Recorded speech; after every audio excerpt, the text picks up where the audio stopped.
Hi, HEXUS TV. I'm John Malley. I'm the Senior Director of Marketing for BFG Technologies. I'm extremely excited to be here at CES this week, introducing our new high-performance gaming / home theater PC called Phobos. And we're really excited about Phobos. First and foremost, we looked at the marketplace and saw that a lot of the current high-end gaming PCs were really geared towards the kind of younger consumers. You have alien heads and all sorts of blingy lights and flashy or garish sorts of designs, and we really wanted to take a refined aesthetic approach to our gaming PC. And so what we decided to do was to create a smooth, sleek, black, glossy chassis so that you'd be proud to put it in any room of your home. We did some unique things with Phobos that I'm going to kind of walk you through here now in terms of the chassis. You'll see on the back of the case that there's no cables coming out of the back. What we've done is actually take the internal chassis and turned it 90 degrees. So all the cables run out the bottom and come out the back. And as a result of that, we've done some basically redesigning of the chassis from the ground up. We have, right now, this system's running two GTX 295s in quad SLI. And there's an air channel over those. And we have a Coolit Domino self-contained cooling unit that's cooling the CPU, which is a Intel Core i7 965. There will be an option for consumers to also use a Coolit self-contained water cooling for the GPU as well. So you could have your CPU and GPU. Another interesting thing we're doing is at the very high end of Phobos, we're offering a dedicated 285 to act as your dedicated physics processor. So this thing will really be tricked out at the high end.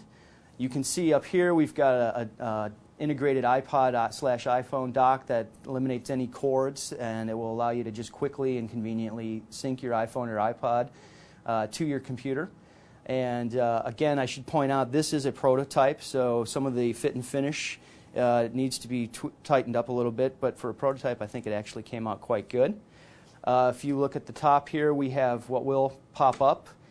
We have a dedicated power and reset button. We have a multi-card reader, SATA, headphone and earphone jack, and microphone, and a 1394 connector, and also two USBs.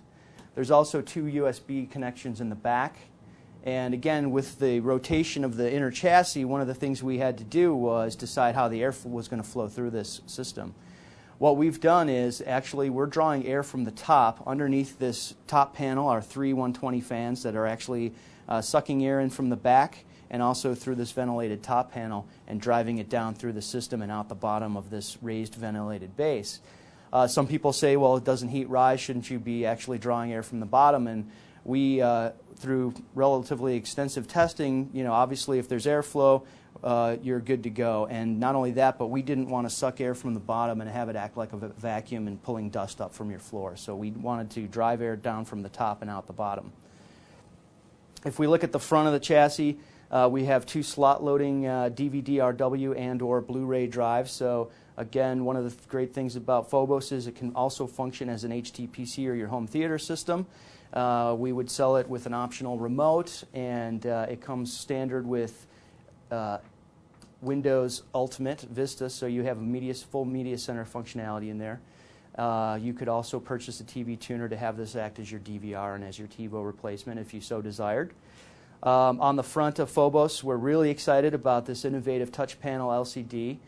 We've custom developed this software from the ground up, and it is interesting in that not only is it a full-color panel PC, it has its own power source, so you can actually turn Phobos on and off from the the touch screen, while the system is either on or off itself. So this system could be completely off, and the front panel LCD would be off. You come up and touch it, it asks you if you want to turn Phobos on.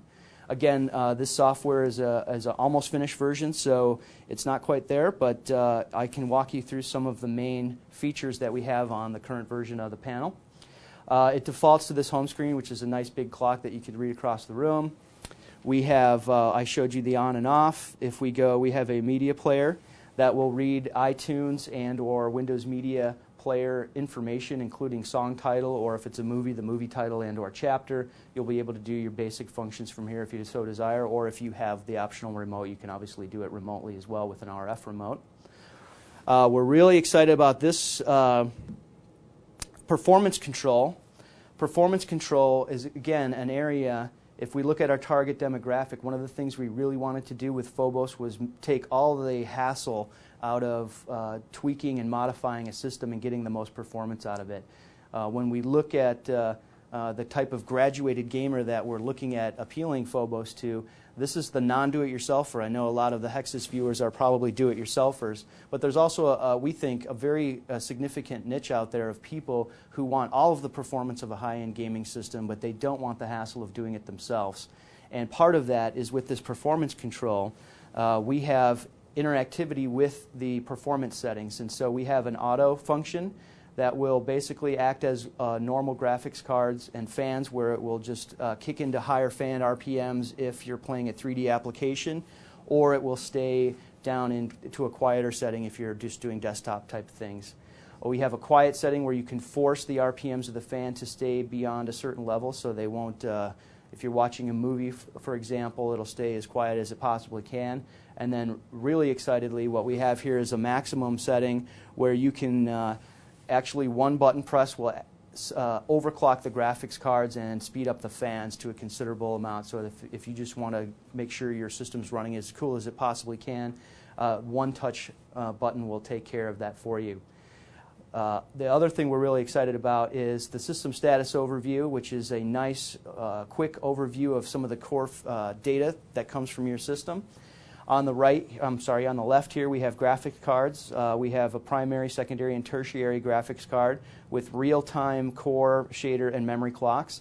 So if you were on the last screen and you kicked from quiet into maximum, you would see this data change as the system will come with a standard clocked graphics cards, but when you turn it into maximum, it'll crank it up to the overclock specifications. One of the great things about the position that BFG's in terms of Phobos is we have the distinct ability to be able to be working with hundreds of thousands of graphics cards throughout the year, and we'll be able to cull the fastest and the absolute most stable graphics card to put into Phobos.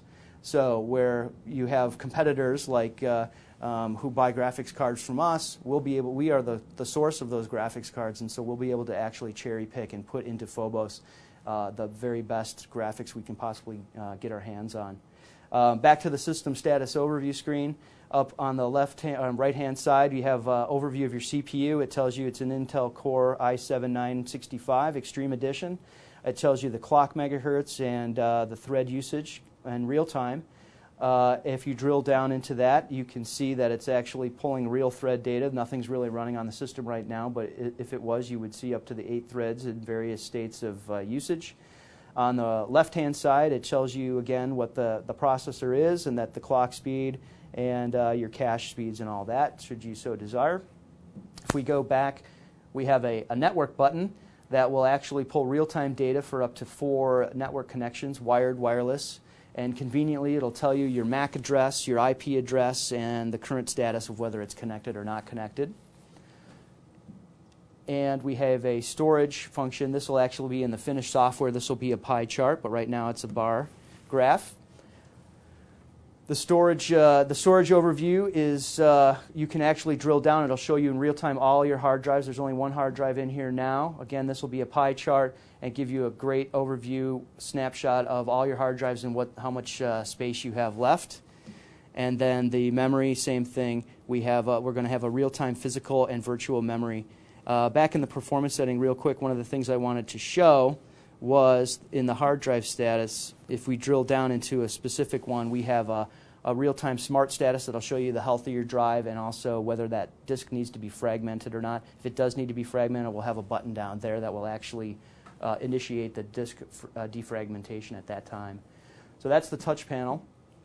So that's a good brief overview of Phobos. We're going to basically start with 3 different configurations. Starting January 19th, we're going to start taking orders on our configurators at bfgsystems.com.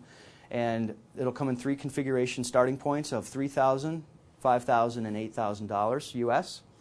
And if you have any questions, you can visit bfgsystems.com. We have FAQs, we have pictures and descriptions of all the features and benefits that we have with Phobos. And I appreciate you guys watching. Thanks for tuning in.